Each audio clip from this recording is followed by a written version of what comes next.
Bonjour à tous, c'est Karl, bienvenue sur cette nouvelle vidéo YouTube. Aujourd'hui on va voir ensemble comment créer votre première campagne de publicité sur Facebook de A à Z, et même si vous n'avez aucune compétence. Donc je vais vous guider pas à pas dans les 4 grandes étapes de la création d'une campagne publicitaire jusqu'à l'analyse des données. Donc à la fin de cette vidéo, vous allez savoir concrètement comment utiliser la publicité en ligne dans votre business. Et vous verrez par vous-même que c'est un levier qui est extraordinaire pour l'acquisition de nouveaux clients. Et pour ceux qui ne me connaissent pas, moi c'est Karl Hubo, ça fait plus de 5 ans que je suis média buyer et j'ai travaillé pendant plusieurs années pour une des plus grandes agences de publicité à l'international, donc spécialisée bien sûr dans la publicité Facebook. Et pendant ma carrière, j'ai pu gérer des très gros portefeuilles clients, donc plusieurs centaines de milliers d'euros sous gestion chaque mois, que ce soit pour des marques e-commerce ou pour du lead gen. Et aujourd'hui, je suis fondateur de CWB, donc une agence spécialisée sur Meta qui s'occupe de l'acquisition des nouveaux clients pour les marques e-commerce. Et on gère également des centaines de milliers d'euros pour nos clients chaque mois avec notre équipe. Donc sans plus tarder, je vais te partager mon écran et on va se retrouver sur l'outil publicitaire de Meta pour nous permettre de faire de la publicité. On se retrouve sur mon écran, donc là la première étape ça va être de taper business.facebook.com, il y aura le lien dans la description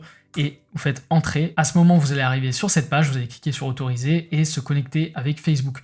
Donc vous allez vous connecter avec votre compte Facebook personnel et c'est à partir de là qu'on pourra créer le Business Manager professionnel. Donc ici, moi j'ai mis les identifiants qui sont directement reliés, donc je vais cliquer sur se connecter, on se retrouve sur l'écran juste après. Alors moi j'ai déjà créé mon Business Manager, du coup j'arrive directement à cette étape, donc si tu l'as pas fait de ton côté, il y aura quelques informations à remplir, ça prend que quelques secondes, et ensuite de ça tu vas arriver à cette étape. Pour ceux d'entre vous qui ont déjà configuré leur Business Manager, je vous recommande d'avancer la vidéo à l'étape où je crée directement la campagne publicitaire.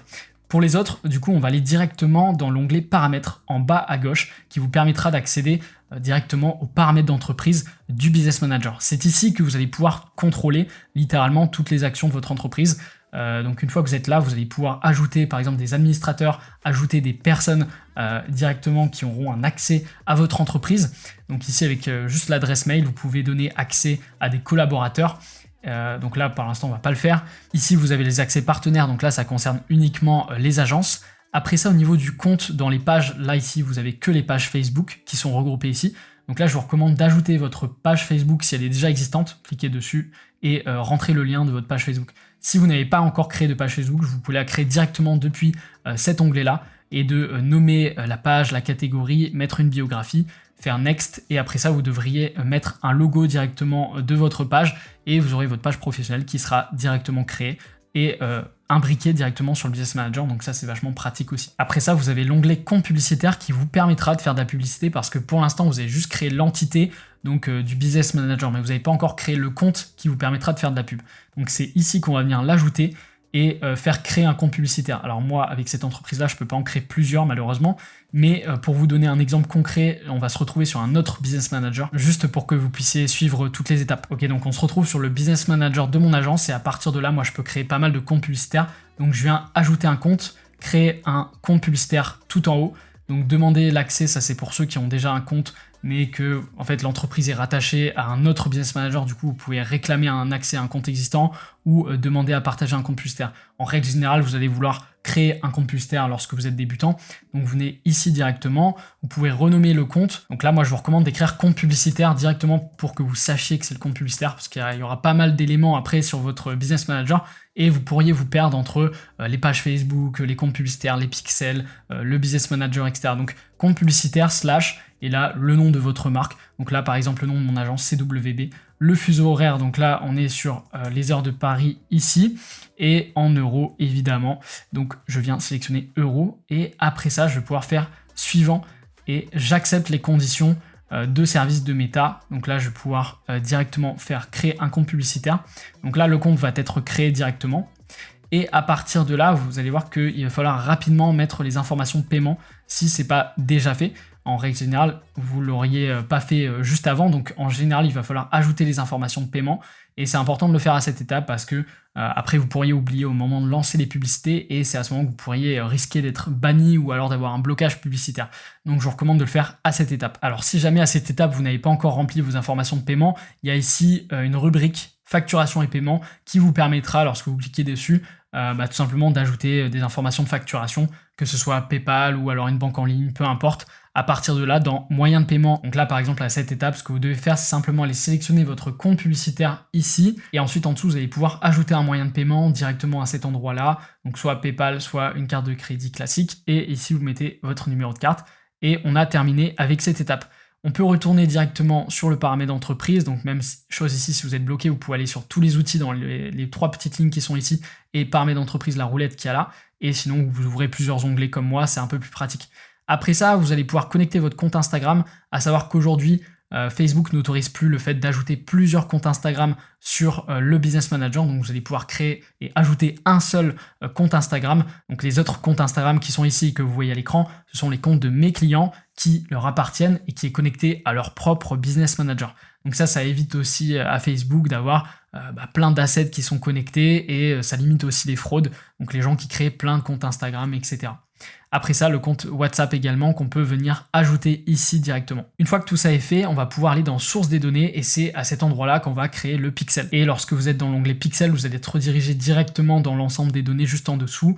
Donc vous inquiétez pas pour ça, c'est une mise à jour de Facebook. Donc le pixel, globalement aussi, à quoi ça sert ? C'est véritablement un bout de code qui est connecté sur votre site internet et qui permet de traquer toutes les actions que vont faire les utilisateurs. Donc ça permet véritablement de pouvoir recibler lors des publicités des personnes qui ont consulté votre site internet, qui ont ajouté des produits au panier, toutes les actions qui ont pu être effectuées. Et vous, ça vous permet de récupérer toute cette data et de vous en servir pour avoir des publicités qui sont mieux ciblées et qui vous permettent de faire des ventes plus efficacement. Donc c'est vraiment très très important de connecter un pixel Facebook si vous avez un site internet. Si vous n'en avez pas et que vous faites juste des formulaires connectés à Facebook, vous n'êtes pas forcément e-commerce, et bien dans ce cas-là, vous n'avez pas besoin d'avoir un pixel. Autrement, on peut aller directement dans les catalogues également pour les e-commerçants. Donc là, ça concerne uniquement les e-commerce. Ici, vous allez pouvoir créer votre propre catalogue de produits. Je vous recommande de le faire à partir du moment où vous avez un peu plus de 10 produits à vendre. J'ai fait une vidéo à ce sujet qui va s'afficher à l'écran. Je vous recommande d'aller la consulter. Elle est vraiment très intéressante parce qu'elle permet de lancer des campagnes spécifiques pour des catalogues de produits. Alors pour en revenir sur le pixel, une fois que vous êtes dans l'ensemble des données ici, vous voyez seulement les pixels qui sont déjà créés. Vous pouvez l'ajouter à partir de là, mais je vous le conseille pas, c'est pas la meilleure interface pour créer son pixel. Moi, ce que je vous recommande de faire, c'est d'aller directement dans le gestionnaire d'événements et c'est à partir de là que vous allez voir concrètement les événements qui sont traqués par le pixel et tout ce qui se passe autour. Donc ici, vous allez pouvoir faire connecter des sources de données. Et à partir de là, vous allez pouvoir suivre les étapes que je vais vous donner. Donc là, on va cliquer sur Web parce que ça vous permet de prendre toutes les informations sur le site internet. Donc connecter votre site internet pour partager les activités qui se produisent en ligne. On va faire connecter. Ici, on va renommer le pixel. Moi, en général, ici, même chose que pour le compte publicitaire, je vous recommande de nommer le fait que ce soit un pixel et de mettre, par exemple, CWB, le nom de mon agence. Là, je vais faire créer directement ici. Une fois que le pixel est créé, donc là, bien sûr, c'est pour mon agence, mais imaginons que vous êtes un e-commerçant, que vous êtes sur Shopify, vous allez mettre directement le lien ici de votre site Shopify, et après ça, donc là je vais juste mettre je n'ai pas de site pour le moment, et après ça, le plus rapide, le plus simple à faire pour le moment, c'est le pixel uniquement Meta. Mais pareil, je vous recommande par la suite d'installer l'API de conversion. Donc en général, il faut faire appel à un développeur ou quelqu'un qui s'y connaît vraiment bien pour installer l'API de conversion. Autrement, il y a des vidéos sur YouTube également sur le sujet. Et ça permet effectivement d'augmenter un petit peu la remontée des informations, la remontée des datas. Mais pour l'exemple, on va le faire sur le pixel Meta, parce que c'est ce qu'il y a de plus rapide à installer. Donc une fois qu'on a cliqué là-dessus, on va dans source des données pour voir en fait tous les pixels qu'on a sur le Business Manager et qui sont connectés à notre compte publicitaire. Donc ça, c'était le compte publicitaire que j'avais créé juste avant. Ensuite, Facebook va me dire à cet instant, installer le code manuellement. Donc ça va plus concerner les infopreneurs qui veulent connecter un bout de code soit sur System.io, soit sur ClickFunnels, en tout cas sur un CMS de landing page. Mais nous, lorsqu'on est sur Shopify ou sur des outils comme WordPress, eh bien on peut faire vérifier le partenaire directement parce que Facebook a directement des partenariats avec Shopify et avec tous les outils que vous voyez là à l'écran. Malheureusement, il n'y a pas System.io, il n'y a pas ClickFunnels, etc. Mais il y a Shopify et ça permet de connecter très très rapidement le pixel directement sur Shopify. Donc on clique dessus et Facebook va nous indiquer les étapes à suivre directement. Donc là, j'ai terminé la configuration sur Shopify, ce qui vous dit de vous connecter sur Shopify et de suivre les instructions. Donc concrètement, ce que vous allez faire à cette étape, c'est de vous connecter à votre CMS, donc que ce soit WordPress, Shopify, Webflow, etc., peu importe. Et à chaque fois, c'est à peu près la même chose, c'est-à-dire que pour Shopify, c'est tout ce qui est application. Donc on va télécharger une application qui s'appelle Facebook et Instagram. Donc on va aller directement dans tous les apps, donc Shopify App Store pour aller télécharger l'application de Facebook. Pour WordPress, c'est la même chose, mais avec des extensions. Donc c'est juste le nom qui change, mais c'est exactement la même chose. On vient aller chercher Facebook Ads. Donc ici, on va regarder les applications. Hop, Facebook, Instagram peut-être. On va regarder et c'est celui-ci. Donc vraiment, faites juste attention à ça parce que c'est vrai qu'il y a pas mal d'applications, donc choisissez bien Facebook et Instagram, vous venez l'installer directement. Donc moi je vais faire ouvrir parce qu'il est déjà installé sur ce Shopify. Donc une fois que vous êtes arrivé à cette étape-là, vous avez juste à suivre les indications qui sont données par l'application de Facebook. Donc le truc, ça va être de connecter votre page Facebook professionnelle, de connecter votre pixel, et tout se fait en automatique, donc c'est vraiment très simple pour le coup. Et à la fin, dans partage des données ici, je vous recommande juste de mettre maximum. Il va vous demander combien de données vous voulez récupérer. Donc en général, là vous devez connecter votre profil personnel Facebook. Et ensuite de ça, donc vous pourrez connecter votre pixel directement. Là ici, je vous recommande de cliquer sur maximal pour collecter un maximum de données. Et ensuite de ça, ici, on peut aller sélectionner le pixel. Donc même chose, vous connectez à votre profil Facebook, puisque tout est relié ensemble. Donc le profil Facebook est connecté à Shopify, et ensuite de ça, vous pouvez juste associer le pixel correspondant que vous voulez, en tout cas pour le site internet. Et donc même chose pour la page Facebook et Instagram, vous pouvez tout simplement associer la page Facebook et la page Instagram en vous connectant ici, et après ça, vous arrivez et vous pouvez simplement associer la page Instagram et la page Facebook correspondante. Une fois que tout ça est fait, ben là, vous maximisez en tout cas toutes les connexions et vous n'aurez pas de problème pour la suite. Lorsqu'on a bien terminé toutes les étapes concernant le pixel, donc que je vous ai dit précédemment, et bien ici on peut faire une vérification de connexion, donc tout simplement en mettant le site internet et en envoyant un test de trafic. Et comme ça, à la fin, vous avez des événements qui vont remonter. Donc pour voir les événements, il faut aller dans source des données, et ici, il y aura à l'écran des événements qui vont s'afficher. Donc là, je vais juste vous mettre un compte publicitaire avec un vrai pixel qui tourne en ce moment pour que vous puissiez vous rendre compte de ce que ça va donner ensuite. Donc là, je vous montre un exemple concret. Lorsque le pixel est bien installé, eh bien, on a les événements qui remontent à l'écran et ça s'affiche à peu près comme ça. Donc là, c'est une marque e-commerce qui tourne depuis longtemps, donc c'est normal qu'il y ait énormément de data qui se cumulent, mais grosso modo, c'est exactement ça que vous devriez avoir. Et lorsque vous installerez l'API de conversion, vous aurez une intégration multiple ici, donc avec à la fois les données du navigateur, donc du pixel qui est installé sur le site internet, et les données du serveur directement avec l'API de conversion. Mais pour l'instant, on va pas s'embrouiller, on va rester sur les données du pixel. Déjà, si vous avez le pixel qui traque les événements sur votre site internet, vous êtes déjà prêt pour lancer une campagne publicitaire et potentiellement par la suite faire du retargeting. Donc une fois que vous avez bien installé votre pixel, je vous recommande de télécharger l'extension Facebook Pixel Helper qui vous permettra de vérifier que tout soit bien installé. Donc là ici sur Google Chrome, vous pouvez tout simplement ajouter l'extension. Moi elle est déjà active en ce moment, et si je prends par exemple mon site internet, si je veux vérifier que le pixel soit bien actif dessus, eh bien j'ai juste à épingler l'extension tout en haut, et ici je vois que je traque bien le page view puisqu'il y a le petit checkpoint en vert qui signifie qu'en fait ça traque bien. Sinon ça s'afficherait en rouge et ça indiquerait tout simplement qu'il y a une erreur quelque part. Donc faites la même chose sur votre site e-commerce, peu importe, même si vous avez une landing page. Et si vous êtes une marque e-commerce, je vous recommande de tester tous les boutons de call to action pour bien vérifier que le add to cart est correctement traqué, qu'il n'y a pas de problème.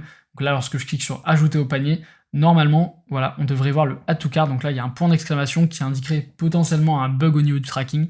Alors, je ne sais pas si c'est véridique ou pas à 100%, mais là, pour le coup, en général, lorsqu'il y a un point d'exclamation comme ça et un panneau qui dit attention, c'est qu'il y a un réel enjeu au niveau du tracking. Donc ici, on peut aller d'ailleurs regarder quel est l'enjeu exactement. Donc là, par exemple, il dit qu'il est activé déjà 3 fois sur la page et ça peut créer des doublons au niveau du tracking, donc faire attention à tout ça. En tout cas, faire des checks au niveau des call to action, c'est vraiment important. La dernière étape, avant de lancer la campagne publicitaire, ça va être d'aller dans le Brand Safety. Ici, vous allez pouvoir configurer le nom de domaine, et c'est très important puisque sinon Facebook n'aura pas confiance en votre site internet et vous risquez un blocage. Donc ici, il faut tout simplement créer un nouveau nom de domaine et ajouter le nom de domaine correspondant au nom de votre site internet. Donc mettez pas le HTTPS, etc. Écrivez simplement directement votre site internet. Moi, ça pourrait être, si là je prends le cas de carlwibo.com, ici je l'ai écrit comme ça, et après ça j'ai fait, donc une fois que vous avez écrit le nom, c'est ajouter. Il va s'afficher ici, il va écrire non vérifié, donc là on va pouvoir faire le test avec un exemple au hasard, Carlwibo. Donc ici, vous avez deux méthodes qui sont vraiment très efficaces pour vérifier le nom de domaine, soit avec la métabalise qui a écrit ici, vous avez juste à cliquer dessus, ça va la sélectionner, et sur un site Shopify, on a juste à aller sur boutique en ligne, on va directement sur le thème du site internet, et donc là, les 3 petits points, on fait modifier le code, et là, juste en dessous de la ligne 8, vous allez pouvoir coller directement le meta name, Facebook Domain Verification. Donc là, je l'avais déjà fait ici, et mon nom de domaine pour ce site-là avait déjà été vérifié, mais c'est vraiment juste pour l'exemple. Une fois que ça c'est fait, vous faites enregistrer, et vous allez pouvoir faire vérifier le domaine.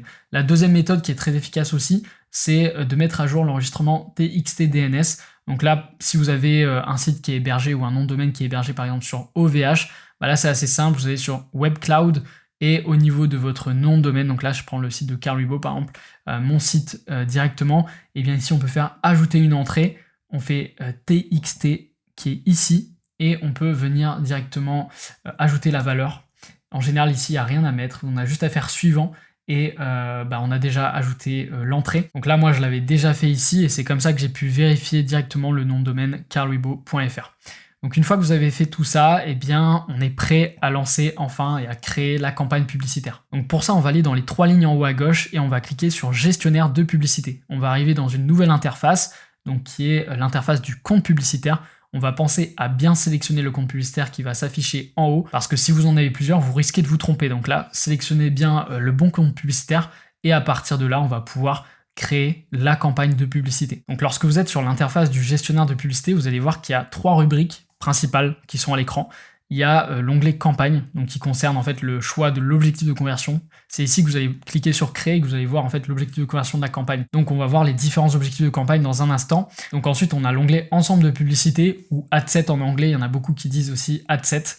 Eh bien c'est ensemble de publicité et là-dedans ça va regrouper, en fait c'est votre audience, c'est là-dedans que vous allez faire votre ciblage, que vous allez cibler les hommes ou les femmes, que vous allez mettre des intérêts spécifiques, que vous allez mettre une certaine géographie selon où est-ce que vous souhaitez cibler, peut-être la France, peut-être le Maroc, peu importe. Et à chaque fois ici, donc là on voit le nom de l'audience, à chaque fois je mets le nom de l'intérêt ou de la chose que je vais cibler. Donc là toutes les personnes qui s'intéressent au marketing, puisqu'on est sur le compte publicitaire de mon agence, et donc à ce moment-là, je vais cibler des personnes qui s'intéressent au marketing, d'autres qui sont des CIO ou des gens qui sont dans le e-commerce également. Donc là, bien sûr, ça va être relatif à chaque typologie de business. Ensuite, on a l'onglet publicité, donc c'est ici que vous allez retrouver la créa, donc avec la rédaction de la publicité et la créa en elle-même. Donc là, si je fais un aperçu ici, vous pouvez voir la rédaction de la publicité en haut et en dessous la créa en elle-même. Vous êtes aussi en capacité ici avec l'aperçu. Si on clique ici, on peut voir publication Facebook avec commentaire ou publication Instagram avec commentaire, et on est capable également d'aller voir les commentaires qu'il y a eu en dessous des publicités. Donc ça c'est des raccourcis intéressants à aller regarder, parce que des fois on veut répondre aux commentaires qu'il y a sous nos publicités, donc ça c'est quelque chose d'intéressant à aller voir. Aussi au niveau de la nomenclature, on le verra plus à la fin de la vidéo, mais je vous recommande toujours d'écrire ici le format. Donc si c'est une image, une vidéo, moi ici j'ai écrit que c'était par exemple une image. Ensuite à côté j'ai écrit le concept de la publicité. Moi personnellement je travaille toujours avec des concepts publicitaires qui ont fait leurs preuves par le passé. Donc là par exemple c'est le concept de la note iPhone qui fonctionne quasiment tout le temps.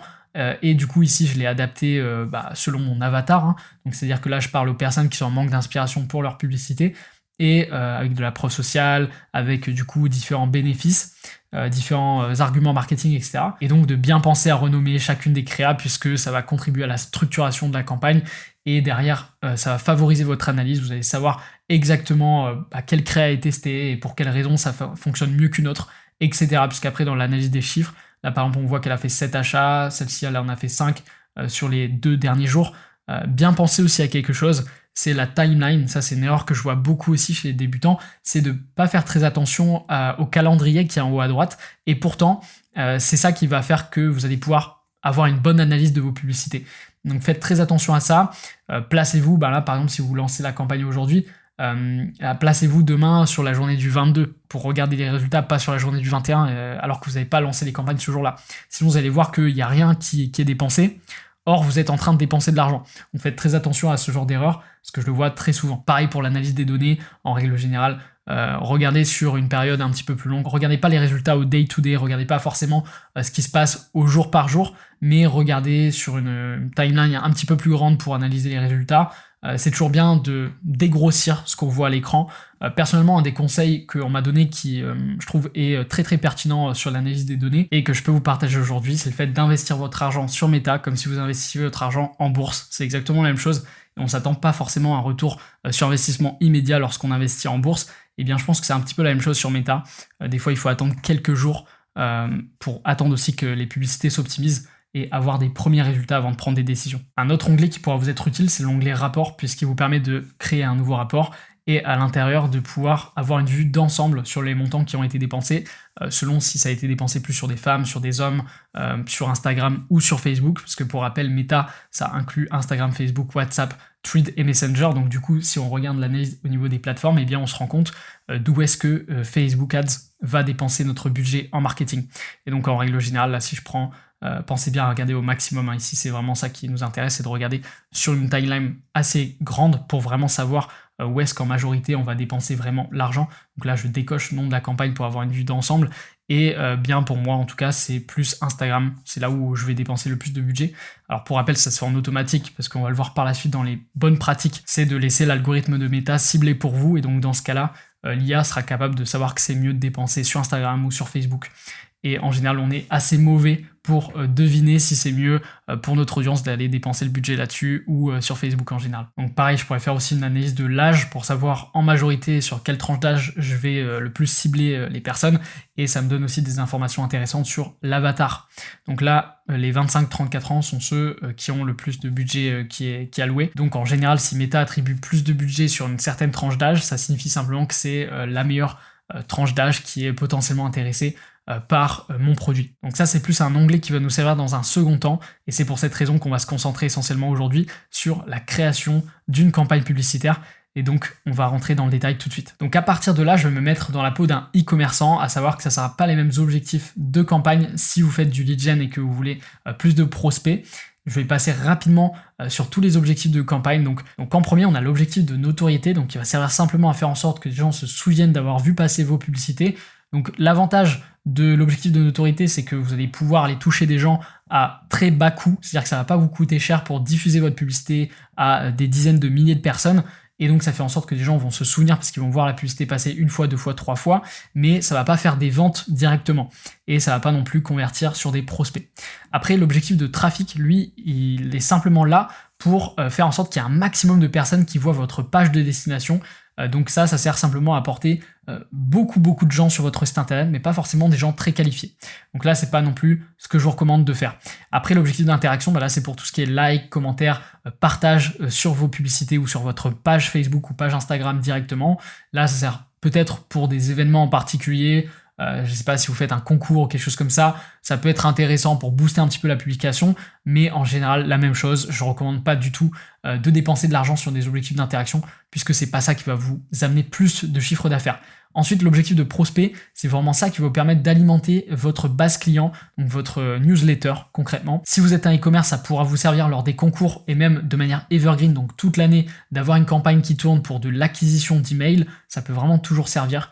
Et avec une offre qui est mise en avant en disant tu as moins 5% de réduction si tu rejoins la newsletter, ça peut être de toute façon très intéressant à avoir puisque on le sait, le nerf de la guerre c'est d'avoir des emails, donc c'est toujours intéressant d'avoir au moins une campagne active en campagne de prospect. Ensuite, la promotion de l'application, là voilà, c'est simplement pour ceux qui ont une application et qui souhaitent la mettre en avant pour avoir des téléchargements d'applications. Et enfin, l'objectif de vente, c'est celui que vous allez utiliser 99% du temps puisque c'est celui qui vous permet de générer le plus de chiffre d'affaires. Donc là, il permet de faire des conversions, de rediriger pour des ventes catalogues de produits.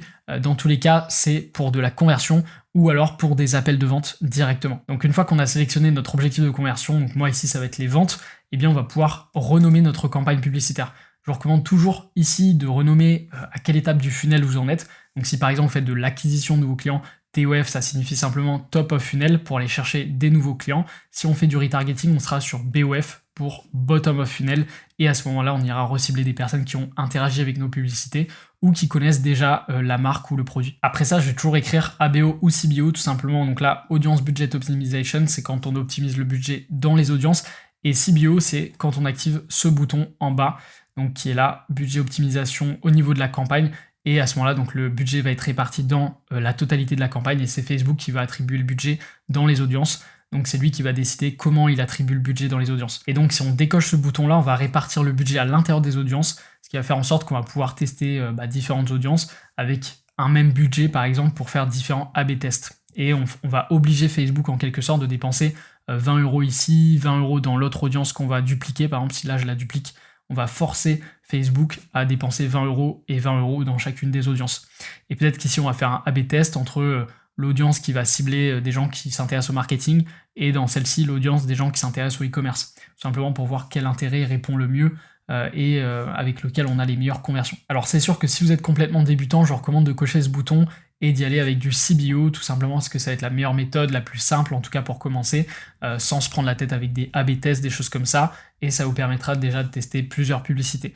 Donc au niveau de la nomenclature, on peut reprendre ici, et on peut ensuite écrire l'objectif de la campagne. Donc si c'est par exemple l'objectif pendant le Black Friday, on veut faire une campagne, eh bien on vient écrire objectif, voilà, c'est le Black Friday. Donc voilà, au niveau de la nomenclature, en général, ça suffit largement. Ici, on sait où est-ce qu'on en est au niveau du tunnel, donc on sait qu'on fait de l'acquisition de nouveaux clients, on sait qu'on optimise le budget à l'intérieur de la campagne plutôt qu'à l'intérieur des audiences, et on sait que l'objectif, c'est pour le Black Friday, donc on s'attend potentiellement à avoir des créas à l'intérieur qui s'adressent à une audience avec une offre pour le Black Friday, etc. Alors juste rapidement, pour terminer avec l'onglet campagne, ici, vous avez des catégories spéciales. Donc en règle générale, ça ne vous concerne pas, mais des personnes qui sont dans la finance et où ça parle potentiellement de crédit, de choses comme ça, ou tout ce qui est en recherche d'emploi, tout ce qui est emploi en général, il faut cocher ce bouton. Et pareil pour les logements, donc si vous faites de l'immobilier, etc., faites très attention à ça. Vaut mieux des fois sélectionner la case que risquer un blocage. Et pareil, si vous faites de la politique, tout ce qui est enjeu électoral, social, etc., c'est ici, on coche ce bouton. C'est important de le faire parce que sinon, encore une fois, vous risquez un blocage. Alors juste, il y a une nouveauté ici, c'est pour cette raison aussi que je vous fais ce tuto, c'est que la plateforme est en constante évolution, donc il faut sans cesse aussi sortir des nouveautés et rafraîchir tout ce qui concerne les tutoriels pour la création et le lancement des campagnes publicitaires. Donc ici, en fait, on peut définir des budgets sur des clientèles existantes ou au contraire les exclure totalement de la campagne. Et pour ça, il va falloir gérer dans les paramètres publicitaires des segments d'audience. Donc si par exemple vous avez une newsletter avec des prospects déjà que vous avez déjà qualifiés ou vous avez une base d'emails que vous n'avez pas forcément envie de recibler dans vos campagnes d'acquisition, eh bien dans clientèle existante, vous allez pouvoir créer une audience personnalisée, apporter un fichier clientèle et directement ici en cliquant sur suivant, on peut importer un fichier CSV et ça permettra de les exclure de la campagne pour éviter encore une fois de payer sur des gens qui connaissent déjà potentiellement vos produits, vos services.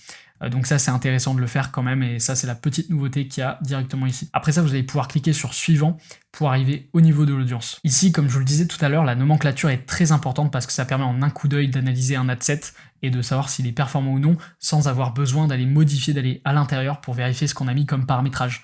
Donc ici si on cible par exemple les marketeurs ou des gens qui s'intéressent au marketing, eh bien je saurai directement que c'est un ciblage en rapport avec le marketing. Au niveau du lieu de conversion, donc ici on va toujours sélectionner site web en règle générale. Si on fait du e-commerce, même de la vente de produits digitaux, ça va toujours être site web et faire très attention à l'objectif de performance qui est différent de l'objectif qu'on a sélectionné dans la campagne.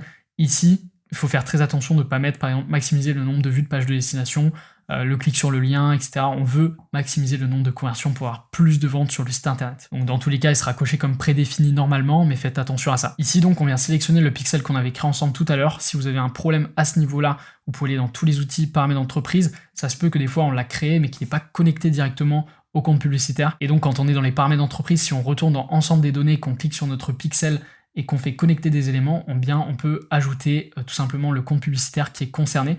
Donc là ici je viens sélectionner le compte publicitaire, je fais ajouter et là il n'y aura aucun problème, il sera bien connecté. Ensuite au niveau de l'événement de conversion, on va toujours sélectionner l'événement qu'on souhaite avoir. Donc là pour le coup on veut avoir des achats, on est sur un objectif de campagne vente, mais l'événement de conversion c'est autre chose. C'est-à-dire que là on va vraiment dire à Facebook, je veux uniquement traquer des achats.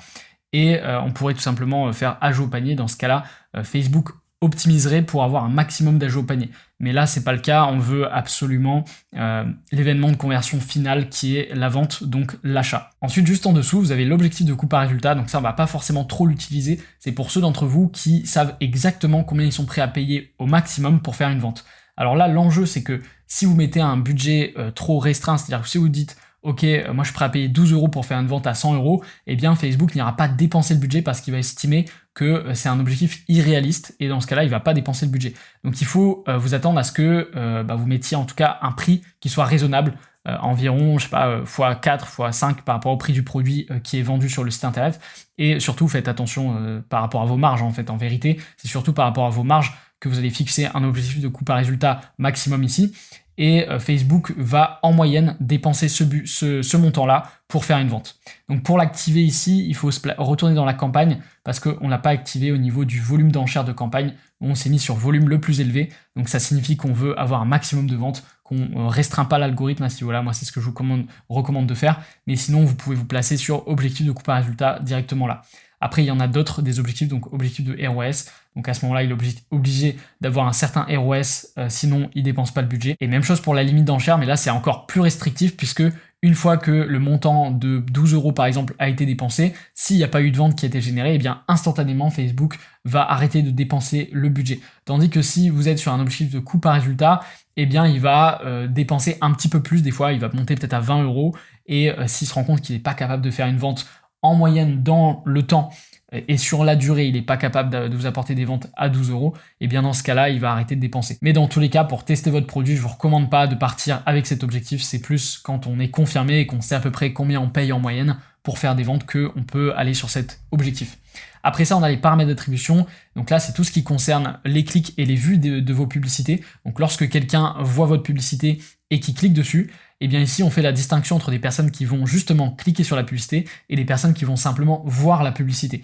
Et il y a des personnes, parfois, ça arrive, qui voient simplement la publicité passer dans leur fil d'actualité et qui vont à la suite de ça acheter le produit. Donc ça arrive lorsque la personne voit la pub et qu'elle sera ensuite sur Google, qu'elle tape le nom de votre marque et qu'elle achète le produit. Donc là, ici, pour éviter ça, je vous recommande de mettre aucune au niveau des vues simples pour être uniquement sur des clics. Donc sur des clics lors des 7 derniers jours, c'est-à-dire que Facebook va remonter les informations avec le pixel sur les 7 derniers jours. Donc il se peut que des fois il y ait eu des ventes qui soient attribuées à des campagnes, à des publicités, et que ça remonte seulement quelques jours après. C'est pour ça qu'il faut parfois être patient aussi au niveau des résultats. Alors juste ici, pour le préciser, si vous êtes déjà une marque établie, je vous recommande de mettre aucune, parce que ce que vous voulez, c'est faire vraiment de l'acquisition de nouveaux clients, sauf si vous voulez aussi avoir un petit peu de retargeting dedans, vous pouvez mettre à 1 jour. Et pour les personnes qui lancent vraiment leur toute première campagne, et qui n'ont pas encore fait de vente, etc., mettez à 1 jour, c'est pas très grave ici, ça va pas faire en sorte que vous allez moins faire de vente ou quoi que ce soit, au contraire, vous pouvez laisser les vues à 1 jour simple. Juste en dessous, vous avez le contenu publicitaire dynamique, donc ça je vous le recommande pas forcément dans un premier temps lorsque vous faites des tests au niveau des créas, puisque ça va venir mélanger, ça va faire des mix and match au niveau des textes publicitaires, au niveau des créas. Et donc, si on active ce bouton-là, eh bien, lorsqu'on va aller dans la partie créa juste ensuite, vous verrez qu'il y a pas mal de choses qu'on peut ajouter, donc différents textes publicitaires, on peut en ajouter plein, on peut faire des tests au niveau des textes publicitaires, mais je ne vous recommande pas de le faire parce que vous allez encore une fois vous mélanger, vous risquez de vous mélanger. Donc pour l'instant, on va tout simplement désactiver ce bouton-là. Ensuite, on arrive à la phase du budget et du calendrier. Donc là, le budget, normalement, on l'a déjà paramétré dans la campagne tout en bas ici, lorsqu'on a coché le bouton du CBO, donc du budget de campagne Advantage Plus. Là, on a défini qu'on voulait un budget quotidien de 20 € par jour. On peut tout à fait mettre un budget global si jamais vous voulez vraiment juste faire un testing sur une semaine et que vous n'êtes pas prêt à dépenser plus que peut-être 700 € sur une semaine. Eh bien, vous pouvez mettre un budget global sur 7 jours par exemple. Et donc la campagne pourrait par exemple se terminer au 28 juillet pour avoir 7 jours de testing. Donc ça vous sécurise en quelque sorte. Vous êtes certain de ne pas dépenser plus que le budget qui va être alloué dans le budget global ici. Mais pour ceux d'entre vous qui sont un petit peu plus à l'aise avec la plateforme, vous pouvez utiliser le budget quotidien et à ce moment-là, analyser les résultats de cette manière et ne pas mettre une date de fin sur les campagnes, puisque si vous mettiez une date de fin, eh bien ça va stopper les campagnes alors que peut-être vous aurez des bons résultats et que ça sert à rien de les couper, il vaut mieux au contraire les scaler et augmenter les budgets. Juste en dessous, vous avez la planification du budget, donc ça c'est encore quelque chose d'assez récent. Donc si on veut voir à quoi ça ressemble concrètement, on va tout en bas au niveau de la campagne et on est redirigé donc ici. On peut essayer la planification budgétaire. Je vous le recommande pas, très honnêtement, c'est une fonctionnalité avancée, mais c'est simplement d'augmenter le budget sur une certaine période de temps, à certaines heures de la journée, des choses comme ça. Pour être très honnête, moi je l'utilise jamais et c'est une fonctionnalité qui est quand même très avancée pour le coup, donc je vous recommande pas forcément de l'utiliser. Ensuite, on a la limite de dépenses pour l'ensemble de publicités, donc là c'est pas quelque chose que je vous recommande d'utiliser, mais c'est vraiment pour des A/B tests. Lorsqu'on vient modifier et cliquer ici, on peut définir un budget minimum. En fait, il y a votre budget global et à l'intérieur de l'audience, vous pouvez dire ok, on va dépenser au maximum peut-être. Si on met par exemple un budget quotidien à 50 € par jour, on va dépenser au minimum 20 € sur cette audience-là et au maximum 30 €. On n'est même pas obligé de mettre minimum et maximum, on peut juste mettre au minimum par exemple. Et alors c'est rarement quelque chose d'utile parce que si Facebook attribue plus de budget sur cette audience-là plutôt que sur la prochaine que je viens dupliquer ici, eh bien c'est qu'il y a une raison, c'est qu'en général, peut-être qu'au niveau du ciblage, à ce niveau-là, on n'est pas bon, etc. Il y a des créas dans cette audience qui sont moins bonnes. Et donc, personnellement, je ne recommande pas d'utiliser la limite de dépenses pour l'ensemble de publicités parce que l'algorithme fait très bien son travail tout seul. Il n'y a pas besoin d'une intervention manuelle à cet endroit-là. Après ça, au niveau du contrôle de l'audience, ici, on peut modifier le lieu. Donc, c'est la géolocalisation. Donc là, si vous êtes en France, je vous recommande de mettre la totalité de la France. Si par contre vous distribuez vos produits en francophonie, vous pouvez ajouter la Belgique, la Suisse par exemple. Et si vous êtes au niveau local, eh bien vous pouvez tout simplement définir un rayon, 1 kilomètre autour. Donc par exemple, on peut mettre la région autour de Paris, de l'Île-de-France. Et ici, avec la petite jauge, on peut tout simplement élargir le rayon ou au contraire le rétrécir. Donc à savoir que c'est 17 km au minimum, on ne peut pas faire moins que ça.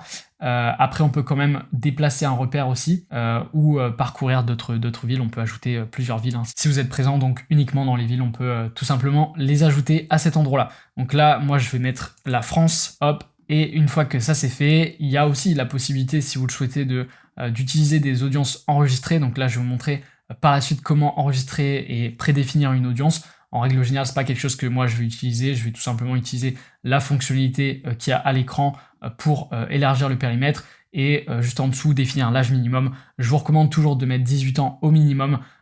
À savoir que au plus vous allez restreindre l'algorithme au niveau de l'âge, au plus ça va vous coûter cher. Donc au niveau des CPM, du coût que vous allez payer pour toucher 1000 personnes et faire 1000 impressions. Donc c'est pour cette raison que je vous recommande d'être le plus large possible au niveau de l'âge. C'est d'ailleurs pour ça que désormais au niveau de l'audience Advantage Plus, on peut pas forcément sélectionner un âge minimum, maximum, etc. C'est d'ailleurs pour ça qu'il y a eu pas mal de changements dernièrement au niveau de l'audience et que Facebook essaie de faire en sorte que tout le monde cible assez large. Ici, on peut quand même ajouter des exclusions d'audience. Donc si on souhaite exclure par exemple tous les followers Instagram, eh bien on va venir créer une audience. Là, je vous recommande d'ouvrir un deuxième onglet et de faire un clic droit pour ouvrir dans un deuxième lien et ouvrir l'onglet audience comme j'ai fait à l'écran. Une fois qu'on est dans les audiences, on va tout simplement pouvoir cliquer sur créer une audience personnalisée. Et ici, Facebook nous présente plusieurs sources qu'on pourrait tout à fait exclure de nos campagnes d'acquisition. Moi, je vous recommande d'exclure tous les acheteurs. Donc, en général, c'est site web. On fait suivant et on vient exclure toutes les personnes qui ont effectué donc un purchase. Et sur les 90 ou les 180 derniers jours, 90 derniers jours en général, c'est suffisant. Et ici, on vient écrire purchase 90 jours et faire créer une audience. Et à partir de là, en fait, on va pouvoir exclure dans notre campagne tout simplement les purchases. Donc là, je la crée pour l'exemple. Et je viens sélectionner le nom de l'audience et je pourrais tout à fait l'ajouter ici en exclusion pour éviter justement d'aller cibler dans mes campagnes et de repayer à nouveau pour aller cibler des gens qui ont déjà acheté le produit. On peut faire la même chose pour tout ce qui est follower Instagram si on souhaite exclure tous nos followers pour être certain que ce ne soit pas des gens qui nous connaissent déjà via le compte Instagram. Donc là, ça se passe à ce niveau-là, qui ont commencé à suivre le compte professionnel et ensuite juste au-dessus, on vient sélectionner son compte Instagram. Ici, on écrit follower Instagram. Et on a notre audience qu'on peut tout à fait exclure également à cet endroit-là. Donc là, ça sert vraiment si vous avez déjà eu des ventes, etc. Si vous n'en avez pas, vous n'êtes même pas obligé de mettre des exclusions à cet endroit-là. Après ça, au niveau des langues, là ici, je ne vous recommande pas forcément de mettre quelque chose parce que au plus, encore une fois, on restreint l'algorithme, et bien au plus, on va payer cher les CPM.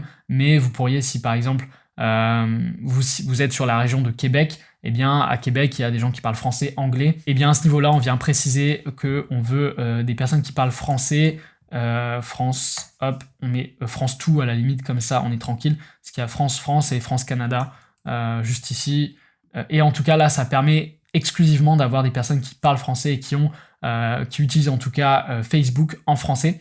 Et de cette manière, on exclut les personnes anglophones. Donc ça sert aussi peut-être en Suisse parce que comme c'est un pays qui est fractionné en plusieurs langues, ça peut être utile, mais pour la France, par exemple, c'est pas forcément utile.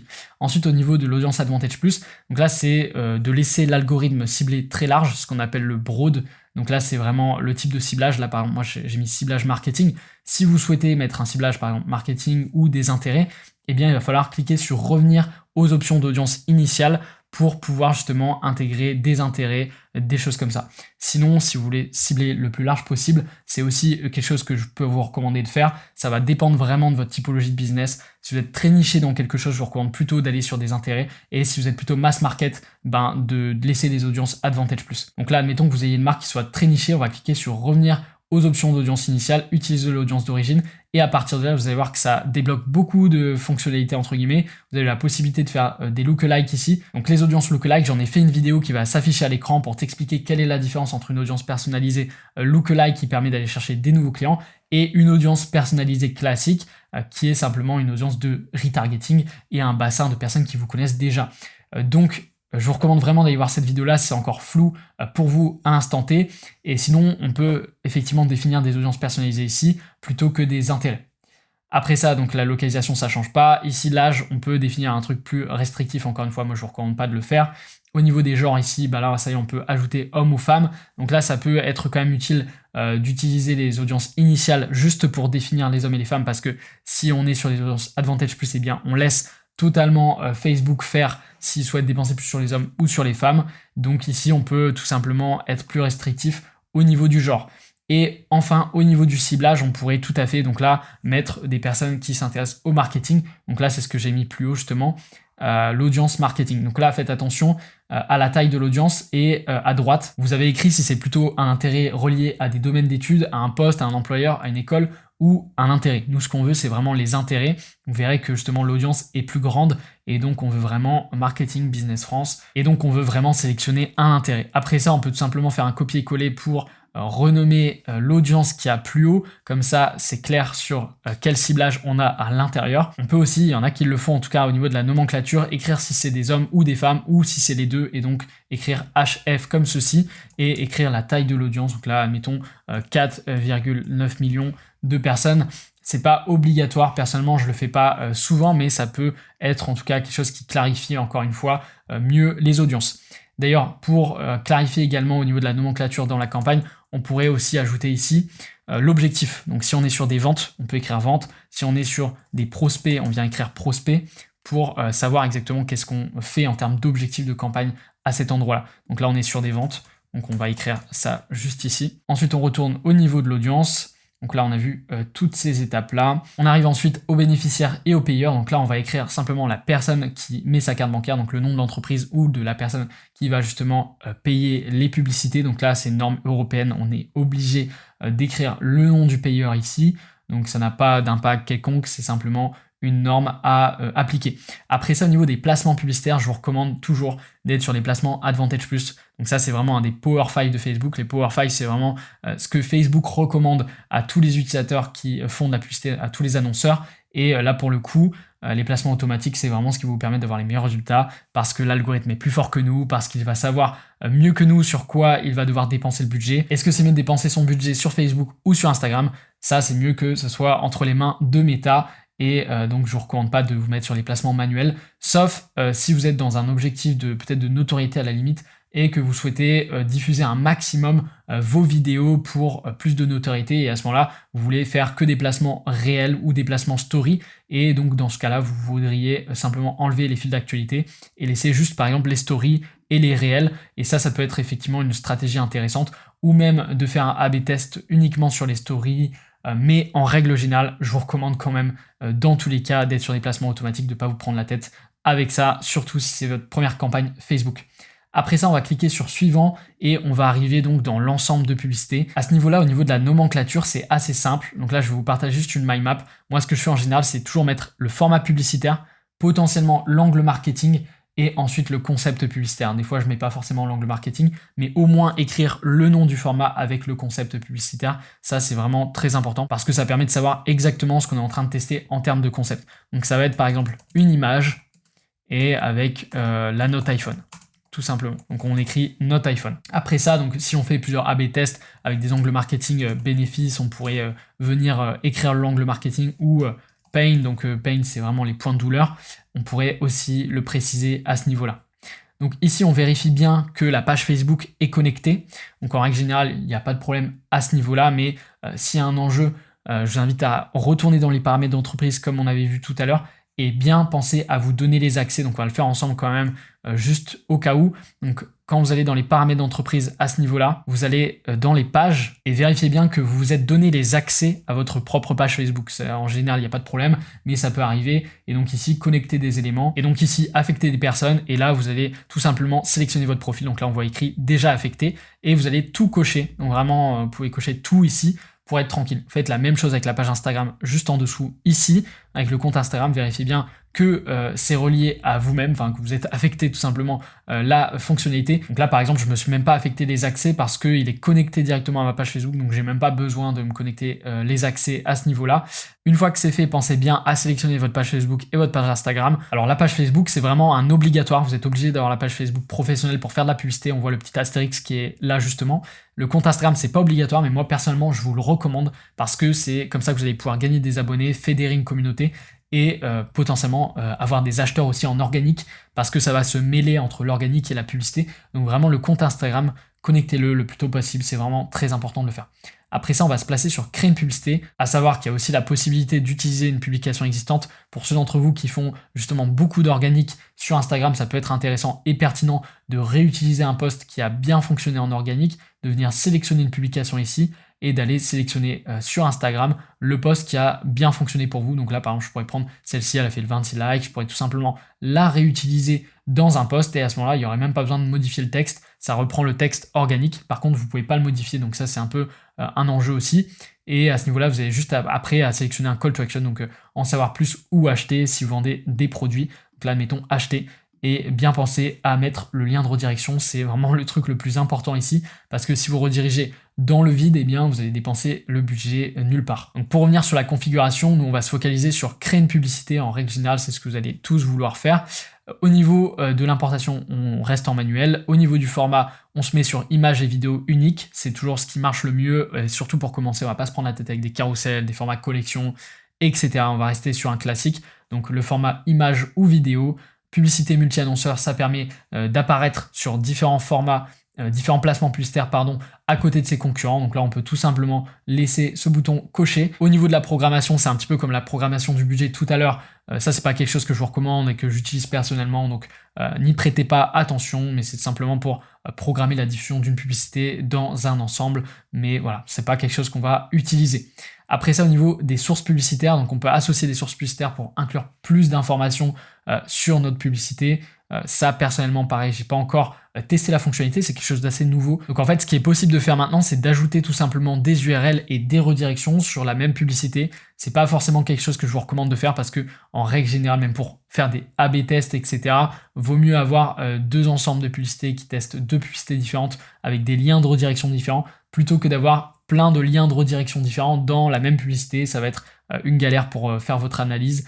Et en plus, si c'est votre première publicité, ça risque de vous complexifier la tâche. Donc ici, n'ajoutez rien, ne faites rien à cet endroit-là. Après, au niveau du contenu publicitaire, c'est là qu'on va tout simplement pouvoir ajouter notre contenu, donc l'image ou la vidéo. Donc nous, ça va être une image qu'on va créer ensemble juste ensuite dans Canva. Moi, ce que je vous recommande vraiment de faire, c'est le plus simple, le plus rapide.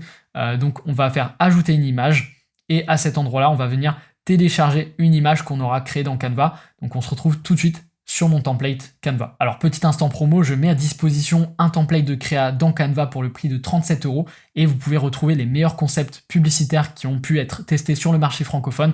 Donc il y a plus de 100 templates à personnaliser dans Canva. Pour le coup, c'est vraiment quelque chose de très très efficace. Là, on va prendre un concept assez simple à modifier pour que je puisse le faire à l'écran avec vous et que vous puissiez vous rendre compte aussi que pour le coup, c'est vraiment pas compliqué. Vous n'avez pas forcément besoin d'être un expert de Canva, tout au contraire. Vous avez simplement à remplacer les écritures qu'il y a à l'écran et les photos produits. Donc là, évidemment, c'est une photo d'un produit que j'ai pris au hasard. Si je fais la promo, là pour le coup, je vais faire la promo de ce template-là, par exemple. Eh bien, je vais pouvoir faire quelque chose comme une vue grille, faire un petit screenshot des concepts qu'il y a là et peut-être venir remplacer le produit ici par une image. Donc là, voilà, je peux tout simplement venir remplacer le produit par quelques templates qui sont à l'écran. Donc là, on pourrait tout simplement ajouter du flou sur l'image. Donc pour ça, vous allez dans les filtres, vous faites un double clic sur l'image et vous allez pouvoir avoir accès aux effets. Et un peu plus bas, on a l'effet flou. Là, on peut cliquer sur image entière, mettre un petit peu d'intensité et on est bon par rapport à ça. Donc là, on voit que l'image est floue. Ça peut inciter justement des personnes à cliquer sur l'image pour savoir ce que c'est. Et au niveau de la proposition de valeur, c'est en règle générale votre angle marketing également. Moi, je vais choisir les points de douleur, parce que c'est en règle générale la chose qui marche le mieux. Ici, pour vous faciliter les choses, si vous ne trouvez pas tout de suite les bénéfices en rapport avec votre produit, que vous perdez du temps avec ça, et que vous savez pas sur quel angle marketing partir, eh bien je mets à disposition directement dans la description de cette vidéo, je vous mettrai à disposition ce texte-là. Donc c'est un prompt ChatGPT qui est vraiment très très efficace et qui permet d'aller chercher les 10 frustrations, les 10 désirs, les 10 rêves, les 10 craintes de votre persona cible. Donc évidemment, mettez un maximum d'informations sur votre persona cible juste avant. Donc moi, c'est justement ce que j'avais fait au-dessus. J'avais donné un maximum d'informations sur mon avatar et ChatGPT m'avait aidé également à trouver quel était mon avatar. Ensuite de ça, j'ai copié-collé ce prompt et j'en apprends beaucoup plus sur les désirs, les frustrations, les rêves et les craintes de mon avatar cible. Et à partir de là, je vais pouvoir dire à ChatGPT de me rédiger ou de m'aider à rédiger un angle marketing. Donc là, on pourrait lui dire « Rédige-moi un angle marketing pour une publicité Facebook axé sur les points de douleur. » Donc là, par exemple, il m'a donné le texte de la publicité. Je pourrais tout simplement garder la première phrase d'accroche. Et là, vous pouvez tout simplement copier-coller le titre du texte publicitaire qui vous sort à ce niveau-là. Et vous pouvez aller directement le coller à cet endroit. Il est basé évidemment sur mon avatar cible, c'est ça qui est intéressant. Et à cet endroit-là, on va pouvoir lui dire, on peut même lui faire un screenshot et lui dire liste-moi les bénéfices ou alors aide-moi à rédiger tout simplement le reste. Donc là, à partir de la photo, il va pouvoir m'aider à rédiger les bénéfices. Et à partir de là, nous aurons déjà une publicité qui pourra être testée. En fait, on a juste à remplacer vraiment les arguments marketing qu'il y a là. Et d'utiliser véritablement les concepts créatifs. Moi, c'est vraiment ce que je vous recommande de faire, toujours sur vos créas, d'utiliser des concepts qui ont déjà fonctionné par le passé. C'est vraiment très très important de ne pas partir à l'arrache avec un concept de zéro from scratch, parce que vous risquez justement de ne pas être entre guillemets dans la tendance du moment, c'est-à-dire que les utilisateurs vont plus facilement s'arrêter sur une note iPhone parce que c'est une interface mobile, c'est quelque chose qu'ils sont habitués à voir entre guillemets sur leur téléphone, sur leur iPhone, et donc plus susceptibles de cliquer sur la publicité tout simplement. Donc voilà, ici on a déjà des bénéfices. Moi j'aime bien par exemple optimiser pour les conversions, donc ça on pourra tout simplement l'écrire ici. Donc vous voyez exactement comment faire en tout cas à ce niveau-là, et en listant comme ça les bénéfices de votre produit, eh bien vous êtes certain d'avoir une créa déjà qui répond à un besoin. Alors entre la question qu'on pose et la liste des bullet points avec les bénéfices, je vais quand même rajouter notre solution entre les deux, sinon ce ne sera pas cohérent. Donc notre template de créa et la solution par exemple, et ça va venir justement répondre à la question juste au-dessus. Après il y a juste à déplacer un petit peu les choses pour que ça soit cohérent, qu'il n'y ait pas de problème. Notre template de créa et la solution. Et puis après, vous pouvez écrire votre call to action et mettre éventuellement de la preuve sociale ici. Donc là, vous pouvez ajouter, par exemple, reprendre ce qu'il y avait ici sur la deuxième template de notre iPhone, donc en blanc. Vous pouvez tout simplement reprendre un petit peu la preuve sociale pour l'ajouter directement ici. Et comme ça, vous avez déjà de la preuve sociale qui est affichée sur votre créa, et ça facilite aussi vos conversions. Si vous n'avez aucune preuve sociale, c'est sûr que c'est toujours plus difficile de convertir. Donc là, je vais juste mettre des petites flèches à droite à gauche pour inciter les personnes à découvrir le produit. Donc là, c'est flou, on voit vraiment pas ce que c'est, mais ça peut attiser la curiosité justement, le fait de voir une image qui est floue, et on pourrait peut-être même ajouter un élément visuel là-dessus, comme une loupe ou quelque chose comme ça qui donne envie justement d'aller voir ce que c'est exactement. Ou alors mettre un panneau interdit directement, c'est aussi quelque chose qui peut attirer énormément l'attention. Donc ça, c'est vraiment quelque chose qui va capter l'œil tout de suite ou l'attention tout de suite. Il y a le gyrophare également qui est quelque chose qui peut vraiment permettre d'ajouter de l'urgence sur la créa. Ça, c'est vraiment un élément visuel intéressant également à utiliser. Donc pas les deux forcément ensemble, on peut en utiliser un seul, mais ça peut vraiment permettre de capter visuellement l'attention, de mettre des petits éléments visuels comme celui-ci. Donc là, évidemment, je ne suis pas designer, mais c'est une créa en termes de marketing qui a tout le potentiel de bien fonctionner. Donc là, je vais écrire « Découvrez le pack » pour le call to action, et puis on est déjà pas trop mal avec cette créa-là. Donc là, évidemment, ça demanderait de bien redisposer correctement les choses, mais on a déjà une créa qui pourrait potentiellement bien fonctionner. Donc après, on n'a plus qu'à l'exporter ici en cliquant sur « Partager », cliquer sur « Télécharger » et bien penser à mettre PNG, et ensuite bien sélectionner la page actuelle, la page 7, là pour le coup, et on clique sur télécharger, et on peut importer directement notre publicité sur Facebook à ce niveau-là. Donc là, hop, je suis en train de l'importer, ça va se télécharger, et à la suite de ça, vous avez votre publicité qui est prête. Alors après, il faut penser aussi à faire le format story, si c'est possible de le faire, même si ça vous prend quelques minutes en plus. C'est toujours mieux de le faire quand même.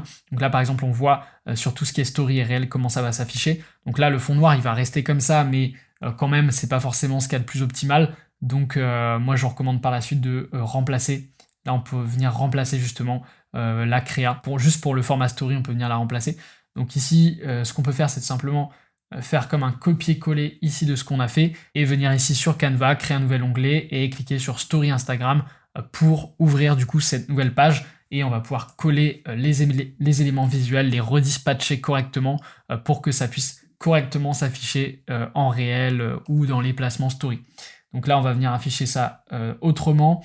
Évidemment, alors toujours mettre le call to action et la preuve sociale en bas, mais on va redispatcher les choses un petit peu différemment. Et on a déjà quelque chose de plus aéré qui ressemble quand même plus à quelque chose au format story. Et donc on a notre créa au format story qui est prête, qu'on peut venir du coup directement télécharger ici. Et voilà, donc vous avez votre format story réel qui est bien imbriqué directement. Après, pour tout ce qui est colonne de droite, résultats de recherche, c'est pas forcément très important d'avoir le format spécifique dédié à ça. Donc là, vous voyez, hein, les formats à chaque fois ils sont écrits ici 9/16e, 1,91 sur 1, mais voilà, c'est pas forcément le plus important ici, donc on peut faire suivant. Une fois que ça c'est fait, je vous recommande de décocher toutes les optimisations ici.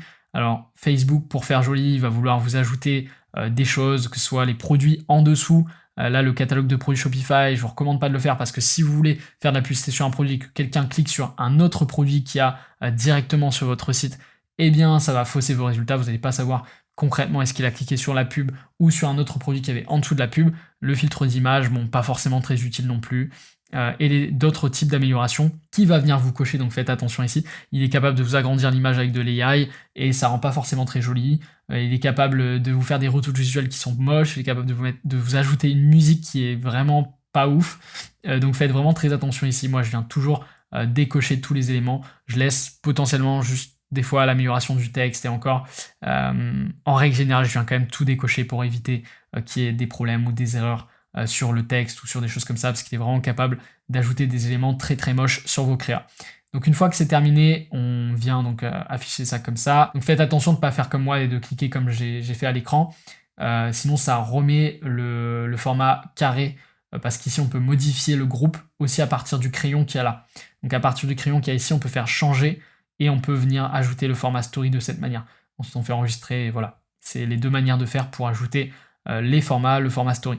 Après ça, on arrive à l'étape du texte publicitaire. Là, c'est la même chose, on peut aussi s'aider de ChatGPT pour faire la rédaction. Et il faut penser à une chose, c'est que le texte publicitaire, c'est vraiment le grand texte, le texte principal qu'il y a au-dessus de la publicité. Donc ça va s'afficher juste au-dessus, on va le voir après.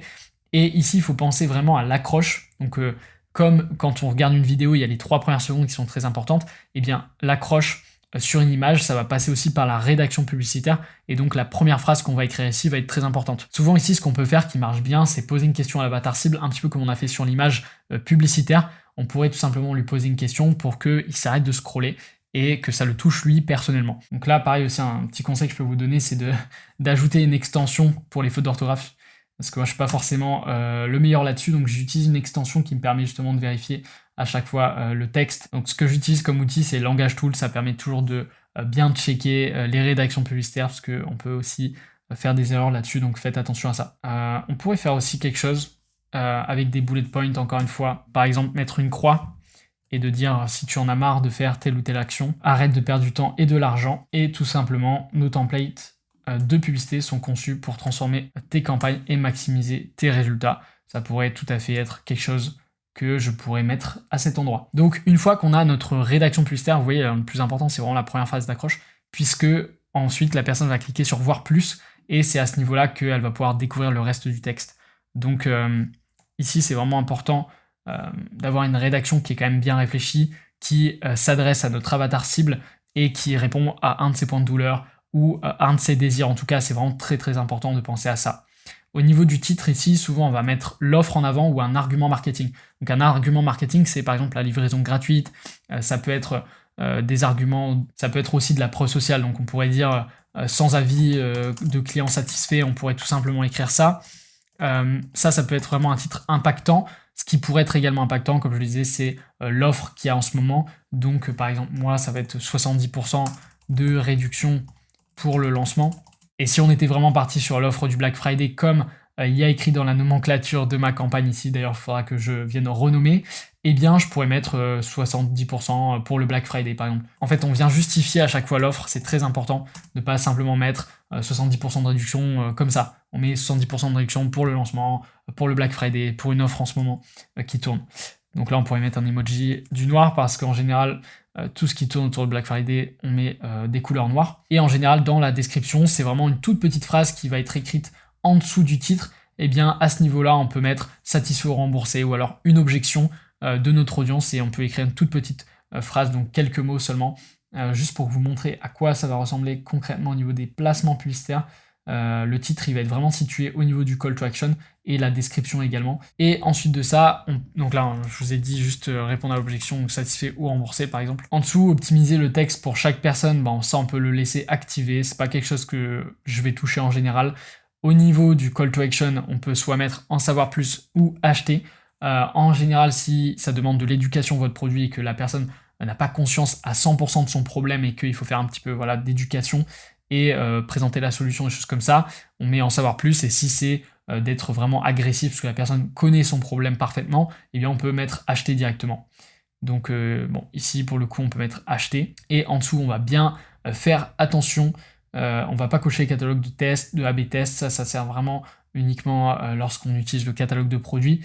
Mettez vos codes promo à la une, ça peut être intéressant, mais je vais pas forcément l'utiliser ici, c'est pour des personnes qui veulent mettre en avant vraiment leur code promo en publicité, ça peut être intéressant parce qu'il va être plus mis en avant sur la publicité. Personnellement, je l'utilise pas et pas pour mon produit digital du coup.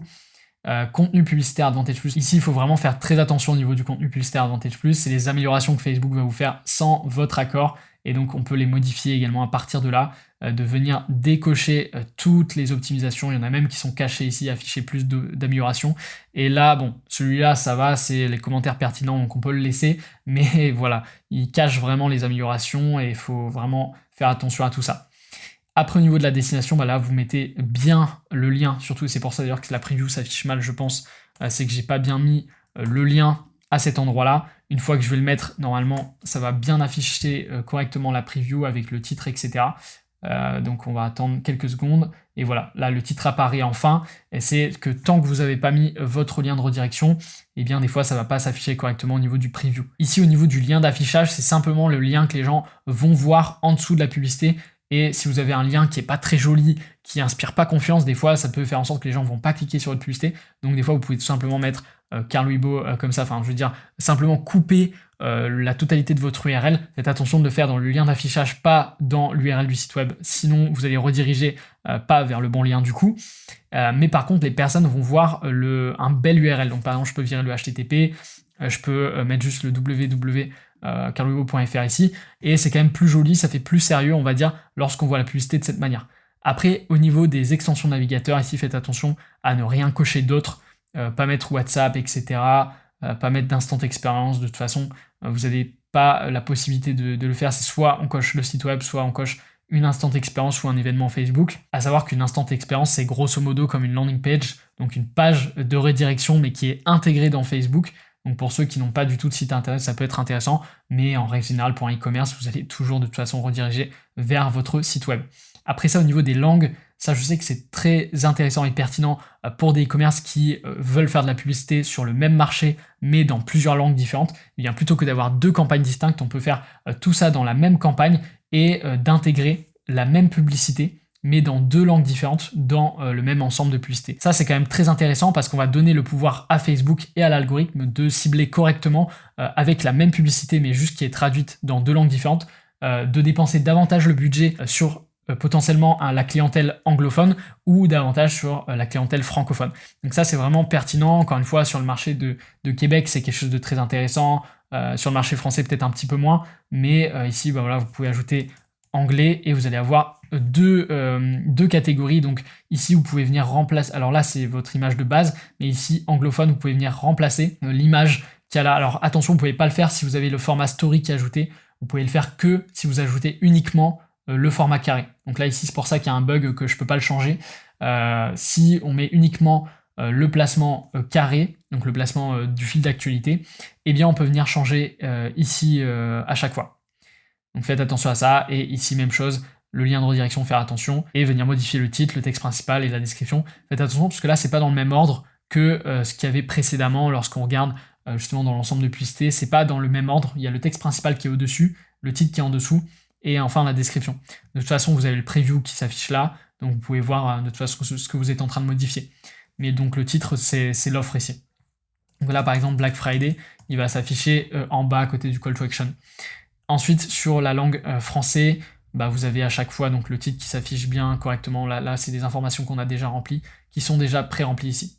Donc on peut fermer, on va pas enregistrer, moi je vais pas l'utiliser puisque je vais uniquement cibler la France et les acheteurs francophones avec une publicité en français.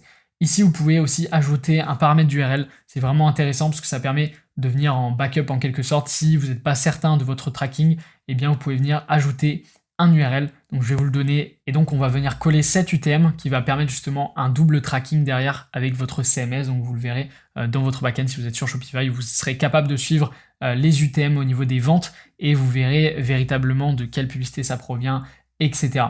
Donc là ici, source name, vous prenez vraiment la même chose qu'il y a là. N'hésitez pas à me le dire en commentaire si vous souhaitez avoir cet UTM et je vous l'enverrai directement en réponse à votre commentaire. Donc une fois que ça c'est fait, vous pouvez aussi d'ailleurs générer un paramètre URL, mais ici il est fait de manière totalement dynamique. D'ailleurs il s'affiche ici, pour ceux qui veulent, il s'affiche vraiment là.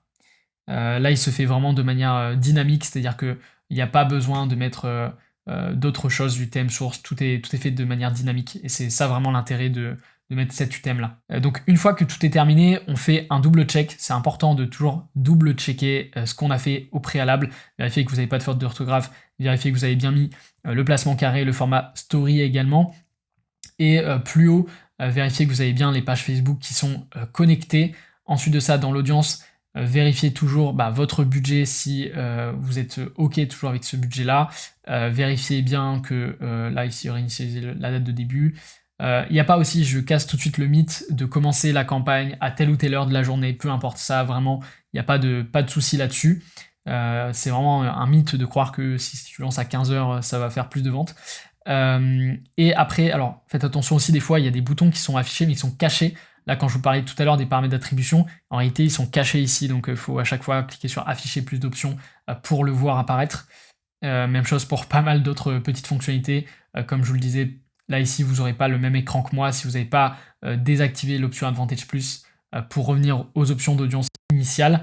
Mais une fois que vous avez fait ça, vous aurez à peu près vous aurez exactement les mêmes paramètres que moi à cet endroit-là. Et enfin, donc vérifiez ici, vérifiez bien que vous êtes sur les ventes si vous voulez faire des ventes et des conversions. Vérifiez bien que vous avez coché l'optimisation du budget au niveau de la campagne, sauf si vous souhaitez faire des A/B tests. Dans ce cas-là, vous désactivez ce bouton et vous faites un A/B test en dupliquant l'audience qui est là.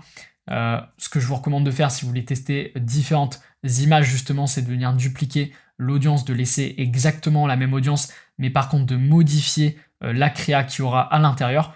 Et comme ça, vous allez pouvoir, avec le même budget marketing, faire 2 tests de créa différents. Encore une fois, si vous souhaitez que je vous aide à mettre en place cette stratégie, ou je vous mette en place votre première campagne de publicité, n'hésitez pas à prendre un rendez-vous de consulting avec moi, c'est 100% offert. Et je pourrai vous aider à mettre en place votre première campagne de publicité et répondre à toutes vos questions. Donc une fois qu'on a vérifié tout ça, on vérifie aussi le budget, ça c'est très très important. Et on est prêt pour lancer la campagne. Donc pour la lancer, on vient fermer en haut à gauche au niveau de la croix ici. Et on va pouvoir faire vérifier et publier en haut à droite. Donc tant que c'est en brouillon, il n'y a personne qui peut voir que vous avez créé ce brouillon-là aussi. C'est savoir aussi que si vous avez un collaborateur qui est sur le compte publicitaire, tant que votre campagne est en brouillon, il ne le verra pas. Donc il faut véritablement de toute façon faire vérifier et publier. À savoir que vous pouvez, pour être certain que votre campagne est enregistrée, faire vérifier et publier, lancer votre campagne, mais la laisser désactiver. Donc ici, vous pouvez tout à fait la désactiver pour l'instant et vous dire ok, je vais la lancer plus tard, mais au moins j'ai déjà créé la campagne publicitaire. Moi, ce que je vous recommande de faire, en tout cas, c'est le but de ce tuto, c'est vraiment que vous puissiez déjà créer votre campagne publicitaire et potentiellement la lancer par la suite. Donc une fois que c'est fait, on vient faire vérifier et publier et on peut publier la campagne tout simplement. Donc là, je vais cliquer sur publier et on est prêt avec ça. Donc ma campagne est prête. Si je veux vraiment aller regarder à l'intérieur comment ça se passe, je clique sur le petit crayon modifier. Sinon, je peux cliquer directement sur le nom de la campagne et je vais arriver directement dans l'audience. Et si je clique dans l'audience, j'arrive directement au niveau de la créa. Moi, ce que je vous recommande de faire, si vraiment vous voulez regarder les paramétrages, c'est d'appuyer sur le crayon pour vérifier les paramétrages. Et dernière chose que je peux vous conseiller pour l'analyse des données, parce que parfois vous allez lancer plusieurs campagnes, ça peut vite devenir aussi un bordel, c'est de filtrer par sélection de lignes. Et de cette manière, vous allez avoir uniquement la ligne qui concerne la nouvelle campagne que vous avez créée à l'instant T. Et pour l'analyse des données, c'est quand même beaucoup plus simple plutôt que d'avoir un tas de campagnes qui sont en même temps. Donc là, pensez aussi à enlever le filtre dès que vous n'êtes plus sur l'analyse de la campagne. Donc c'est ce qu'on pourrait faire tout simplement avec la campagne qui est juste au-dessus. Pour venir l'analyser, eh bien on viendrait la sélectionner et arriver à l'intérieur, on pourrait tout simplement analyser ce qui s'est passé là sur les derniers jours. Donc là, si je prends du 19 au 21, eh bien, alors je prends peut-être sur les 4 derniers jours, voir ce qui s'est passé concrètement jusqu'au 22. Et on va aller voir ensemble d'ailleurs les publicités qui ont le mieux performé. J'ai fait 12 achats, ça m'a coûté 10 € pour faire un achat, ça m'a coûté 122 € pour avoir un appel qui est réservé avec moi pour un ROS de 2,26. Donc derrière, dès que j'ai dépensé 1 € en publicité, le ROS, ça signifie que j'ai récupéré dans ma poche 2,26 €. Et là, on est sur un produit digital, donc ça reste du pur profit. Maintenant, si je regarde au niveau des créas ce qui a le mieux performé, je peux aussi faire un tri par montant dépensé. Ça, c'est vraiment très efficace quand vous avez plusieurs créas qui sont actives en même temps, et bien de trier par montant dépensé pour voir ce qui a le plus performé dernièrement. Donc là, on voit que j'ai par exemple, la note iPhone, elle m'a fait 7 ventes à des coûts par achat à 7,57 €. Donc dès que je dépense 7,57 € en publicité, eh bien je fais une vente. Donc le produit il est à 37 € et je fais une vente à 37 € en moyenne. Donc ça c'est vraiment là les KPI que je mets à l'écran, c'est des KPI principaux. Alors tout ce qui est réservation d'appels, c'est plus pour les prestataires de services ou les infopreneurs. Vous en préoccupez pas si vous êtes un e-commerce, regardez plutôt la valeur de conversion, le ROS, les résultats que vous avez fait, et vous pouvez également regarder des métriques plus secondaires comme les CPM. Est-ce que vous payez cher ou non les 1000 impressions? En moyenne en France, on est de l'ordre de 5 €, donc là ils sont quand même assez chers, 13-14 € c'est assez cher. Les taux de clic, donc là en moyenne on est sur du 1%, dès qu'on est au-dessus de 1% c'est quand même relativement très bon. Et après on peut aller vérifier qu'on a des commentaires sous les publications, ça permet aussi de voir pour y répondre, etc. Comme je vous ai montré tout à l'heure en faisant un aperçu, on peut aller voir les commentaires. Donc on fait partager et ensuite on peut aller voir publication et commentaires pour répondre à tous nos commentaires. Après ça, on peut créer des indicateurs personnalisés, ce que je vous ai partagé tout à l'heure, je vous ai montré tout à l'heure. Ici, on peut par exemple paramétrer le taux de conversion, donc les achats qui sont divisés par les clics sur le lien. Encore une fois, si vous souhaitez aller plus loin dans l'analyse des données et dans les métriques, j'ai fait une vidéo à ce sujet sur tous les paramétrages qui sont possibles de tester et je parle justement des KPI. Je reviens sur les bases de toutes les KPI à paramétrer et comment les paramétrer directement. Donc n'hésite pas à aller voir cette vidéo, elle va s'afficher à l'écran. Voilà, donc on arrive à la fin de cette vidéo sur ce guide complet de A à Z pour vous apprendre à créer une campagne de publicité sur Facebook. J'espère que la vidéo t'aura plu. Je te dis à la prochaine, c'était Carlubo. Allez, ciao.